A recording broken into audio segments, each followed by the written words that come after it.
Good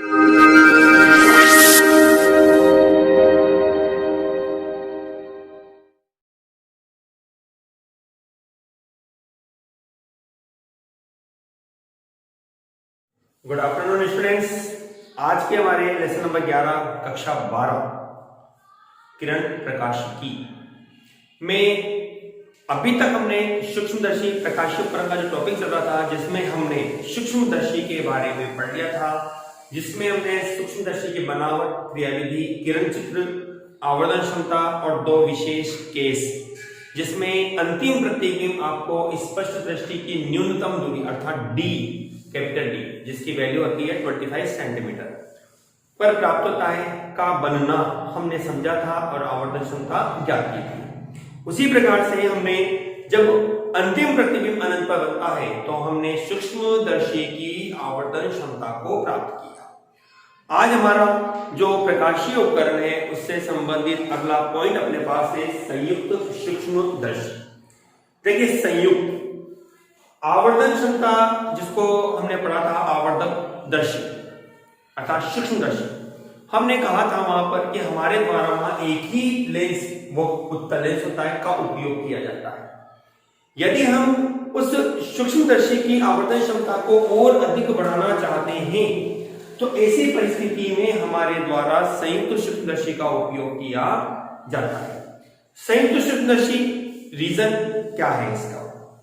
देखिए, सूक्ष्मदर्शी जो होता है उसकी आवर्धन क्षमता आपके पास लेस देन या इक्वल टू 10 होती है। मतलब आप किसी वस्तु का 10 गुना आवर्धित प्रतिबिंब सूक्ष्मदर्शी के द्वारा अधिकतम प्राप्त कर सकते हो। लेकिन यदि आप इससे अधिक आवर्धित प्रतिबिंब प्राप्त करना चाहते हैं तो आपके द्वारा संयुक्त सूक्ष्मदर्शी का यहां उपयोग किया जाएगा।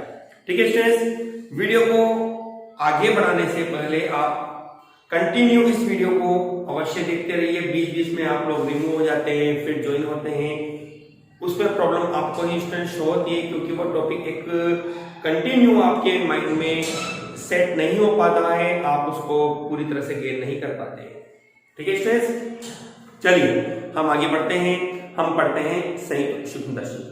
संयुक्त, यहां आपके द्वारा दो उत्तल लेंसों का उपयोग किया जाता है। एक लेंस वस्तु के पास होता है, जो लेंस वस्तु के पास होता है उसे अभिदृश्यक लेंस कहते हैं, ओ लेंस के नाम से जाना जाता है। इंग्लिश में इसको ऑब्जेक्टिव लेंस कहते हैं। तथा दूसरा लेंस जो होता है वह आंख के पास होता है, जिसे ई लेंस, आईपीस लेंस के नाम से जाना जाता है। इसे नेत्रिका भी कहते हैं। चलिए इसका किरण चित्रपण बनाते हैं। देखिए स्टूडेंट्स, ये तो है हमारे पास पहला लेंस, जिसको हम अभिदृश्यक लेंस कहते हैं। अभिदृश्यक लेंस, इसका नाम आपके पास ओ लेंस के रूप में मैंने लिखा है। जैसा अभी मैंने आपको कहा, ऑब्जेक्टिव लेंस इसको कहा जाता है। ये हमारे पास एक वस्तु है ए बी। जैसा कि हम किरण चित्र बनाते हैं तो हमने वस्तु ए बी को लेंस के सम्मुख रखा, जिसमें एक प्रकाश किरण मुख्य अक्ष के समांतर आती है और इस लेंस के फोकस से गुजर जाती है। यह फोकस है इसका, लेंस का प्रथम फोकस। प्रथम फोकस वस्तु की ओर होता है, द्वितीय फोकस जो होता है प्रतिबिंब की साइड होता है। यह वस्तु आपके पास बनी है ए। दूसरी प्रकाश किरण को आप इसके प्रकाश केंद्र से गुजारते हैं। दूसरी प्रकाश किरण को आप इसके प्रकाश केंद्र से गुजारते हैं। थोड़ा सा डायग्राम बड़ा बन जाएगा, हमें डायग्राम को थोड़ा छोटा रखना है इसके लिए। ठीक है, ये प्रकाश केंद्र से गुजरने वाली अक्ष है जिसको हमने सीधा बना दिया। ठीक है स्टूडेंट्स, चलिए अब जैसा कि हम जानते हैं कि जहां ये दो किरणें प्रतिच्छेदित होंगी वहां आपके पास वस्तु का प्रतिबिंब आपको प्राप्त होगा। यह आपके पास प्रतिबिंब बनता है वस्तु का ए डैश और बी डैश के रूप में। देखिए स्टूडेंट्स, ये जो प्रतिबिंब आपको प्राप्त हो रहा है, ये प्रतिबिंब आपके पास है वास्तविक, उल्टा और आवर्धित। देखिए, वस्तु की तुलना में ये प्रतिबिंब आपको बड़ा प्राप्त हो रहा है। ये इसका प्रकाश केंद्र हो जाता है बिंदु O के रूप में। ये हमारे पास है इसका फोकस। हमने वस्तु को F और 2F के मध्य रखा है। ये हमारे पास वस्तु की दूरी जिसको हमने लिख दिया u0, बाईं ओर है इसलिए माइनस चिन्ह का यहाँ उपयोग किया गया है। ठीक है स्टूडेंट्स, अब हमारे पास एक दूसरा लेंस है जिसे हम अभिनेत्र लेंस कहते हैं। यह लेंस आंख के पास होता है। इस लेंस की फोकस दूरी और द्वारक अभिदर्शक लेंस की तुलना में अधिक होता है। ये स्टूडेंट्स ई लेंस के नाम से जाना जाता है। ई लेंस, आईपीस लेंस इसको हम कहते हैं। ठीक है, माना ये इसका प्रकाश केंद्र है ओडेश। हमने एक प्रकाश किरण को इसके प्रकाश केंद्र से गुजारा इस तरह से। ठीक है, इसी किरण को मैं आगे ले जाता हूं। ठीक है, और यह आपके पास इस तरह से इसका किरण चित्र बनता है। इसको आप थोड़ा डार्क कर दीजिए क्योंकि यह प्रतिबिंब, सुनिएगा मेरी बात को ध्यान से। अब यह जो प्रतिबिंब आपने बनाया है, यह प्रतिबिंब दो विशेष स्थितियों में प्राप्त किया जाता है। जैसा कि हमने सूक्ष्मदर्शी में भी पढ़ा था, हमारे पास यहाँ दो स्थितियां बनती है। जब आपके पास अंतिम प्रतिबिंब अनंत पे प्राप्त होता है, और दूसरी कंडीशन बनती है जब आपके पास अंतिम प्रतिबिंब स्पर्श दृष्टि की न्यूनतम दूरी पर प्राप्त होता है। तो ये डिपेंड कैसे होगा? ठीक है स्टूडेंट्स, इसको हम देखेंगे इस प्रतिबिंब के आधार पर जो ओ लेंस के द्वारा बनाया गया है। यह ओ लेंस के द्वारा जो बना प्रतिबिंब होता है, यही अभिनेत्र लेंस के लिए अर्थात संयुक्त सूक्ष्मदर्शी के लिए वस्तु का काम करता है, आभासी वस्तु के रूप में। ठीक है, ये आभासी वस्तु यदि आपने इसके इस लेंस के कौन से आईपीस लेंस, अभिनेत्र लेंस के फोकस पर आपने इसको रखा है, तो इसका जो प्रतिबिंब बनेगा वो अनंत में बनेगा। ऐसी परिस्थिति में आप क्या करेंगे? इन किरणों को आपको मिलाना नहीं है बस। ठीक है स्टूडेंट्स, और यदि आपने इस प्रतिबिंब को इस लेंस के फोकस, जैसे कि ये इसका फोकस होता है एफ, इसको नाम देता हूं मैं 0 के रूप में, सॉरी ई है ना, ये ई अभिनेत्र लेंस के रूप में ई। ठीक है, अभिनेत्र लेंस के फोकस और प्रकाश केंद्र के मध्य आप इस वस्तु को लेकर आते हैं। तो ऐसी स्थिति में यह प्रतिबिंब आपके पास स्पष्ट दृष्टि की न्यूनतम दूरी पर आपको प्राप्त होगा, जो कि आपके पास बनता है v बराबर माइनस डी के रूप में। ठीक है स्टूडेंट्स, यह प्रतिबिंब इस वस्तु, इस लेंस के लिए आभासी वस्तु का काम कर रहा है, इसलिए हमने इसको u e के रूप में लिख दिया। बाईं ओर है इसलिए चिन्ह आएगा माइनस का। इस तरह से स्टूडेंट्स इसका यह किरण चित्र आपके पास बनता है। अब मैं आपको दोबारा से इस प्रक्रिया को, इसकी बनावट को दोबारा से आपको समझाता हूं। चलिए स्टूडेंट्स, अब मैं आपको इसकी दोबारा से बनावट और क्रियाविधि दोबारा समझाते हैं, फिर हम इसकी आवर्धन क्षमता को ज्ञात करेंगे। ठीक है स्टूडेंट्स, संयुक्त सूक्ष्मदर्शी, यहां आपके द्वारा दो लेंसों का उपयोग किया जाता है। एक लेंस जो वस्तु के पास होता है उसे अभिदर्शक लेंस, ऑब्जेक्टिव लेंस, इसलिए हमने इसका नाम दिया ओ लेंस, वस्तु के पास वाले लेंस को। इसकी फोकस दूरी और द्वारक अभिनेत्र लेंस की तुलना में कम होता है। अभिनेत्र लेंस, जो लेंस आपके पास होता है उसे अभिनेत्र लेंस या नेत्रिका लेंस के नाम से जाना जाता है। इस लेंस की फोकस दूरी और द्वारक अभिदर्शक लेंस की तुलना में अधिक होता है। दोनों लेंस एक खोखली कांच की नली के किनारों पर उपस्थित होते हैं। जैसे ये नली है आपके पास, दोनों लेंस किनारों पर स्थित है। इनके बीच में पेच व्यवस्था होती है, जिसकी सहायता से आप इन लेंसों के मध्य की दूरी को आवश्यकता अनुसार परिवर्तित कर सकते हैं। ठीक है स्टूडेंट्स, चलिए हम आते हैं इसकी क्रियाविधि पर। हमने सर्वप्रथम एक वस्तु AB है जिसे हमने अभिदर्शक लेंस से u0 दूरी पर रखा है। इस वस्तु AB का O लेंस के द्वारा वास्तविक, उल्टा तथा आवर्तित प्रतिबिंब A', B' प्राप्त होता है। यह प्रतिबिंब अभिनेत्र लेंस के लिए आभासी वस्तु का कार्य करेगा। कौन सा? आभासी वस्तु का कार्य करेगा। ठीक है स्टूडेंट्स, तो ऐसी परिस्थिति में हम इस प्रतिबिंब को पेच व्यवस्था के द्वारा अभिनेत्र लेंस के फोकस और प्रकाश केंद्र O' के मध्य लाते हैं। ठीक है, जिससे वस्तु A', B' का आभासी वस्तु, ठीक है, आभासी वस्तु A', B' का आभासी, सीधा और आवर्धित प्रतिबिंब A डबल डैश और B डबल डैश आपको प्राप्त होता है।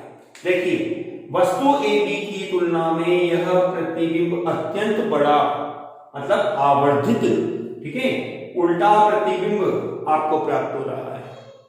ठीक, चलिए अब हम इसकी आवर्धन क्षमता ज्ञात करते हैं। आवर्धन क्षमता को पढ़ने से पहले मैं आपको बताता हूं इस वस्तु का प्रथम प्रतिबिंब इसने बनाया। अब इसका कोई रोल नहीं है यहाँ पर। अब जो भी काम किया अभिनेत्रलेंस ने किया, इसलिए ये एंगल जो आपको बनेगा, ये एंगल आपके पास होगा बीटा के। ठीक है स्टूडेंट्स, जैसा कि हम इसकी आवर्धन क्षमता ज्ञात करना चाहते हैं, आवर्धन क्षमता आते हैं हम आवर्धन क्षमता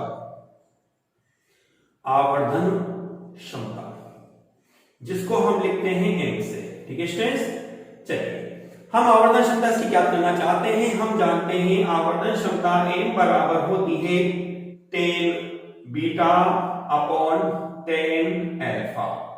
tan बीटा और अल्फा हमने आपको कहा था प्रकाशीय यंत्र की उपस्थिति में बनने वाला कोण होता है बीटा, और बिना प्रकाशीय यंत्र की उपस्थिति में बनने वाला कोण होता है अल्फा। ठीक है, तो हमारे पास यह हमने समीकरण नंबर 1 दिया। सपोज हमारे पास यह वस्तु की स्थिति है, हमने इसको लास्ट वीडियो में भी आपको समझाया है। ए यहां आपके पास बिना प्रकाश यंत्र की उपस्थिति में जो कोण आपको प्राप्त हो रहा है वो है अल्फा के रूप में। हमने यहां से यहां तक के डिस्टेंस को इमेजिन किया d के रूप में, जो कि आपके पास बनती है -d। ठीक है स्टूडेंट्स, तो चित्र से हमने कहा tan अल्फा का मान क्या बनेगा। चित्र से tan अल्फा बराबर होगा लाल बटे कक्का AB बटे OB। AB और OB का मान आपके पास बनता है -d।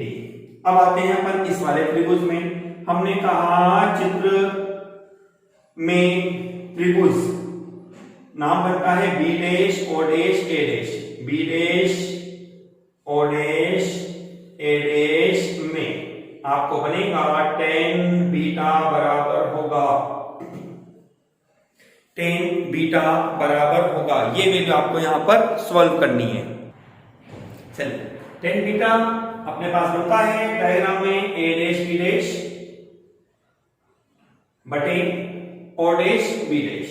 ठीक है स्टूडेंट्स, O डैश और B डैश, जैसा कि आप जानते हैं A डैश B डैश बटे O डैश B डैश यह डिस्टेंस है, जिसको हमने लिखा है किसके रूप में स्टूडेंट्स -k/UE, अभिनेत्रलेंस के लिए वस्तु की दूरी।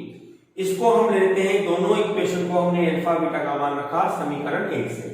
तो हमने कहा समीकरण 1 से अपने पास क्या बनता है स्टूडेंट्स, m बराबर होगा tan बीटा, हमारे पास है A डैश B डैश बटे -k/UE। वेरी गुड स्टूडेंट्स, चलिए अल्फा का मान उल्टा करके लिख दो आप इसको, -d अपर साइड चला जाएगा, अपन में रहेगा AB, माइनस से माइनस कैंसिल हो जाता है, आपके पास बनता है A डैश B डैश बटे AB, ओके, और d बटे UE ये आपके पास रहता है। इसको मैंने इक्वेशन नंबर 2 नंबर दे दिया।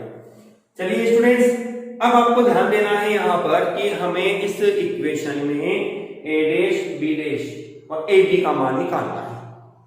ठीक है स्टूडेंट्स, तो इसके लिए आपको ध्यान होगा, मैंने अपनी वीडियो में दर्पण समीकरण एक टॉपिक लिया था और वो वीडियो मैंने आपको 2 बार अपलोड करी भी है, और इम्पोर्टेंट के रूप में, वैसे तो आपके माध्यमिक बोर्ड के अकॉर्डिंग से उसको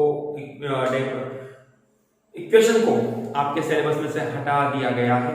ठीक है ना, लेकिन मेरा सजेशन यही है कि आप उसको जरूर देखिए, बार बार देखिए, क्योंकि आपके नीट IIT एग्जाम लेवल में आपके पास उससे रिलेटेड क्वेश्चन अवश्य होगा। ठीक है ना स्टूडेंट्स, तो अपने पास वहां मैंने आपको बोला था आप समरूप अनुपातिक प्रमेय को जब आप उपयोग में लेना चाहते हैं तो आप त्रिभुज की समरूपता के नियम का यहाँ पालन करते हैं, जिसमें हमारे पास प्रॉब्लम बनती है लंब बटे लंब, आधार बटे आधार। ओके स्टूडेंट्स, हम यहाँ पर लंब बटे लंब और आधार बटे आधार के रूप में इक्वेशन को यहाँ पर सोल्व करके A डैश B डैश और ए बी का मान हम यहाँ पर ज्ञात करेंगे। अब वो किस तरह से होगा, आपको कैसे सॉल्व करना होगा, उसको मैं अब आपको यहाँ सिखाऊंगा। ठीक है स्टूडेंट्स, अब ये देखिए कैसे निकलता है ए डैश बी डैश और ए बी, ये अपन याद करते हैं। आप अपने इस डायग्राम में देखिए ए डैश बी डैश आपको कहां प्राप्त होता है, ए बी कहां प्राप्त होता है, उसकी कांटेक्ट में ट्राइंगल बनता है, उसको आपको सेलेक्ट करना है। देखिए ये ए डैश बी डैश और ये ए बी है। हम देखते हैं कि यह ट्राइंगल इस बिंदु O पर, ठीक है, ये वाला, इसके साथ आपके पास बन रहा है यह ए डैश बी डैश। इसका मतलब हो गया कि हम इस ट्रायंगल के दोनों सेटों को लेते हैं, इन दोनों को, और इसमें समरूपता को अप्लाई कर देते हैं, लंब बटे लंब और आधार बटे आधार। तो हमने कहा यहां पर त्रिभुज AOB, त्रिभुज AOB व त्रिभुज A dash O B dash, A dash O B dash में देखिए हम यहां पर समरूपता नहीं सिद्ध करेंगे, लेकिन मैं आपको बता रहा हूं कैसे दो कोणों को आपको बराबर सिद्ध करना होता है। आपको पता लग रहा है चित्र में, angle B 90 degree, angle B dash 90 degree. ये दोनों एंगल आपके पास शीर्षाभूमि कोण के रूप में है, जिसको आप अल्फा के रूप में कहते हैं यह कोण। ठीक है ना स्टूडेंट्स, तो अपने पास कंडीशन बनती है, आप डायरेक्ट अनुपातिक प्रमेय का यहाँ उपयोग कीजिए, लंब बटे लंब और आधार बटे आधार। तो मैंने इस ट्रायंगल का लंब लिया ए डैश बी डैश बटे इस ट्रायंगल का लंब लिया ए बी बराबर इसका लंब, तो अब इसका आधार, इसका आधार आपके पास बनता है ओ बी डैश और इसका आधार बनता है ओ बी के रूप में। ठीक है स्टूडेंट्स, देखिए ओ बी डैश का मान आपको पता लगता है, ओ बी डैश वस्तु की दूरी है जो कि प्रतिबिंब की दूरी है जो अभिदर्शक लेंस ने बनाई है, जिसको हम कहेंगे V0। ठीक है, V0। OB आपके पास बनती है यह डिस्टेंस, जिसको हम लिखते हैं -k U0। देखिए स्टूडेंट्स कितना इजी हो गया आपको A डैश B डैश का, A डैश B डैश और AB का मान आपको पता लग गया है। आप समीकरण नंबर 3 को रख दीजिए समीकरण 2 में। तो हमने कहा समीकरण 2 व 3 से आपको बनेगा m बराबर होगा V0 बटे U0, साइन होगा माइनस का, ये आपके पास साइन कैंसिल हो चुका, d बटे u। ठीक है स्टूडेंट्स, ये इक्वेशन आपको प्राप्त होती है समीकरण नंबर 4। समीकरण नंबर 4 जो आपको प्राप्त हुई है, यह आपके पास संयुक्त सूक्ष्मदर्शी की आवर्धन क्षमता है। लेकिन हमने अभी तक कुछ एक्सप्लेन नहीं किया। कुछ एक्सप्लेन नहीं करने से मतलब क्या है आपका, कि हमने यह नहीं बताया कि ये आवर्धन क्षमता कौन सी स्थिति में है। ये आवर्धन क्षमता स्टूडेंट्स आपको केवल उस स्थिति की प्राप्त हुई है जब आपको संयुक्त सूक्ष्मदर्शी दोनों लेंसों का कंबाइन करके आपने यहां उपयोग किया है। अब आपको इसकी स्थिति का अध्ययन करना है। हमने कहीं ऐसा कुछ नहीं कहा, डी को हमने इंक्लूड नहीं किया या इनफाइनाइट हम यहां नहीं लेके आए। तो अभी हमने किसी प्रकार से ये एक्सप्लेन नहीं किया कि जो भी प्रतिबिंब बनता है वह स्पष्ट दृष्टि के लिए है या अनंत के लिए है। ठीक है स्टूडेंट्स, हमारे द्वारा जो समीकरण नंबर 4 प्राप्त हुई है, यह आपके पास संयुक्त सूक्ष्मदर्शी की आवर्धन क्षमता है।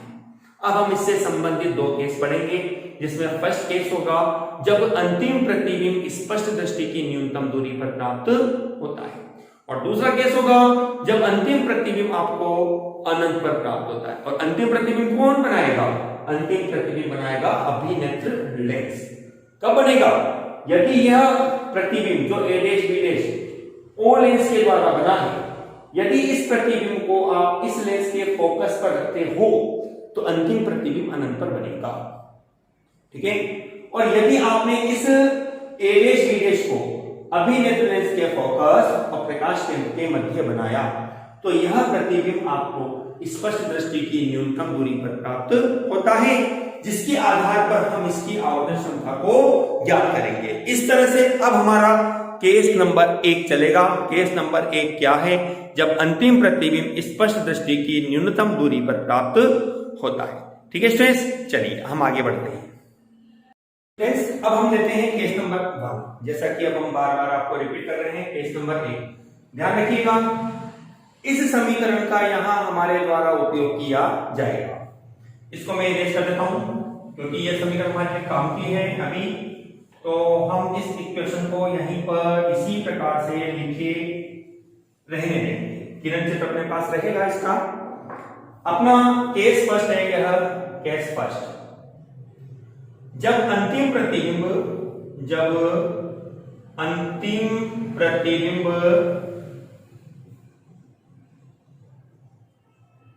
स्पष्ट दृष्टि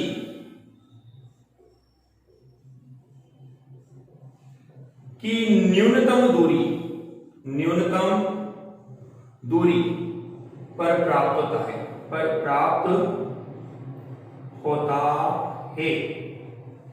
अर्थात v बराबर बनता है आपके पास d, ये माइनस का होता है। ठीक है ना, क्योंकि आपको मैं बार बार रिपीट कर रहा हूं इस चीज को कि अंतिम प्रतिबिंब जो भी बनेगा वो इस वस्तु जो कि आभासी वस्तु है का अभिनेत्र लेंस के द्वारा बनेगा।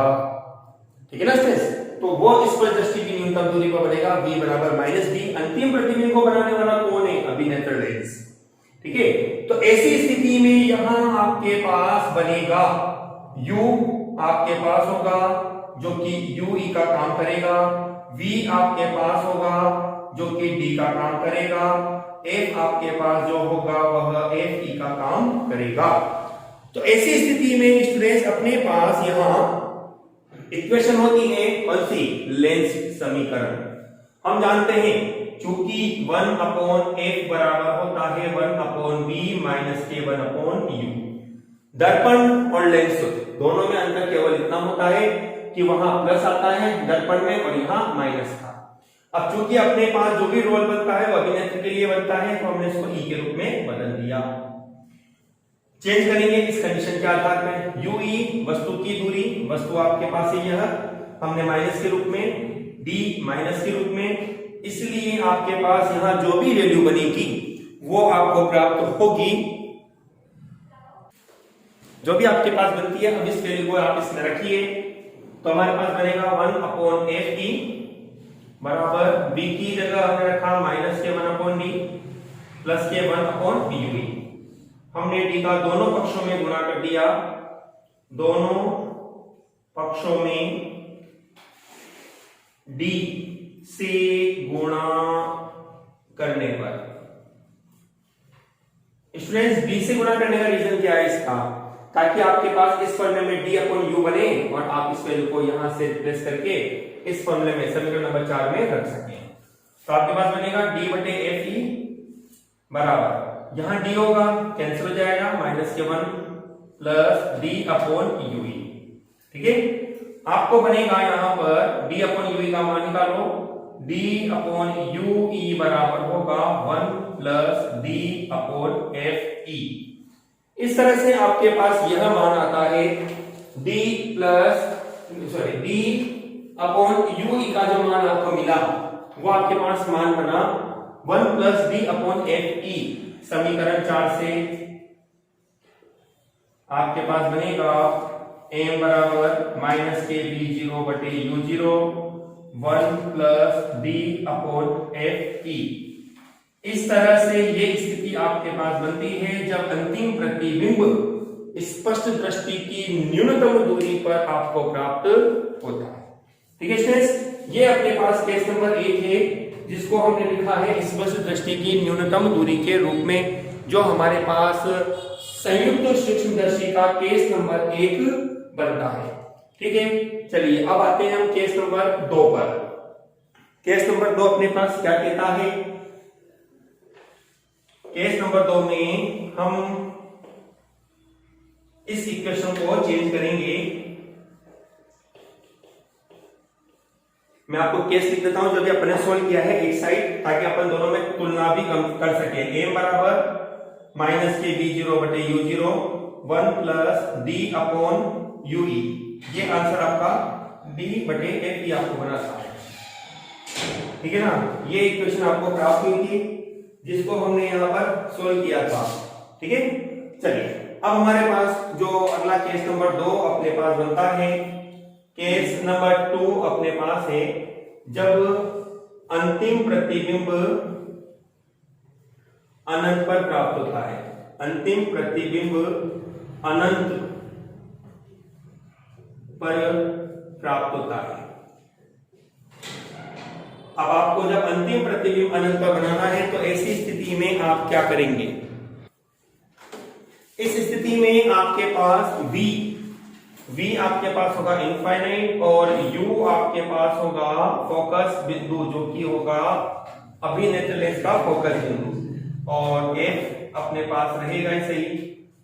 आप इसको ue के रूप में ले लीजिए, f आपके पास हो जाता है fe के रूप में, तो आपके पास बनेगा 1/f e के रूप में 1/इनफाइनाइट माइनस प्लस 1/ue हो जाता है। d का गुणा किया, d बटे fe बराबर होगा d बटे ue।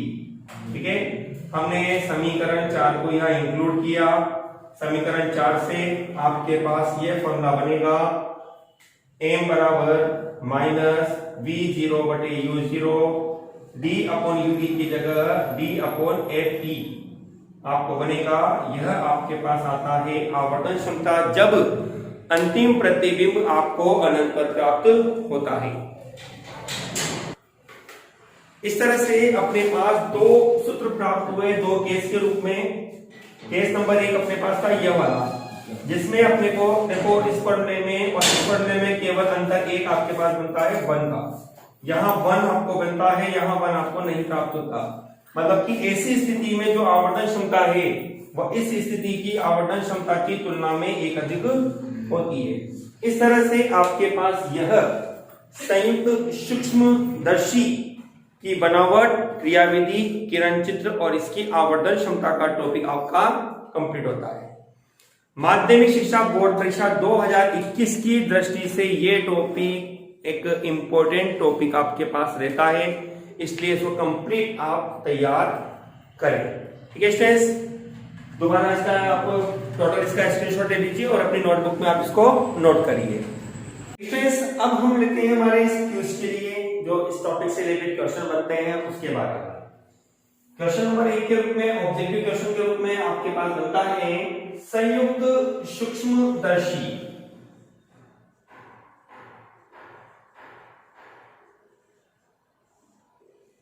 का उपयोग क्यों किया जाता है? उपयोग क्यों किया जाता है? सवाल नंबर 2 आपके पास है, यहां किस लेंस का आकार मतलब द्वारक व फोकस दूरी अधिक होती है? अधिक होती है, आपको इसका नाम लिखना है। नंबर 3 आपके पास है, यदि वस्तु फोकस पर स्थित है, फोकस पर स्थित है तो अंतिम प्रतिबिंब कहां बनेगा? अंतिम प्रतिबिंब कहां बनेगा? चौथा सवाल आपके पास है, यदि वस्तु प्रकाश केंद्र व फोकस के मध्य स्थित है, फोकस के मध्य स्थित है तो प्रतिबिंब कहां बनेगा?